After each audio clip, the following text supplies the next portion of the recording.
আওয়ামী লীগের পতিত প্রেতাত্মারা ভারতে বসে, লন্ডনে বসে বাংলাদেশের বিরুদ্ধে যতই বিষোদ্ধার করুক, Awami League will never come back. প্রিয় ঝিনাইদহবাসী, কিন্তু আমাদের শঙ্কার জায়গাটা, আওয়ামী লীগকে যারা আশ্রয় দিচ্ছে, হাসিনাকে যারা প্রশ্রয় দিচ্ছে, এই মধ্য এশিয়ায় যারা অস্থিতিশীল পরিবেশ তৈরি করছে, ভারত হচ্ছে আমাদের শঙ্কার জায়গা। এই মধ্য এশিয়ায় অস্থিতিশীল পরিবেশ তৈরি করছে ভারত।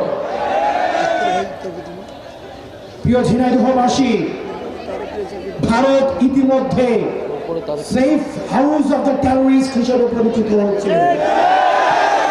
হাসিনা একটা টেররিস্ট, ছাত্রলীগ হচ্ছে টেররিস্ট। সুতরাং তাদেরকে যারা আশ্রয় দেবে তারা হচ্ছে safe house of the terrorist. গুজরাটের গোসাইমতি, আপনি যদি সেফ হাউস না হয়ে থাকেন টেররিস্টদের, তাহলে শেখ হাসিনাকে বাংলাদেশে পুষিন করুন। আমরা বাংলাদেশের জনগণ তাকে বিচারে ঝুলিয়ে মৃত্যুদণ্ড কার্যকর করে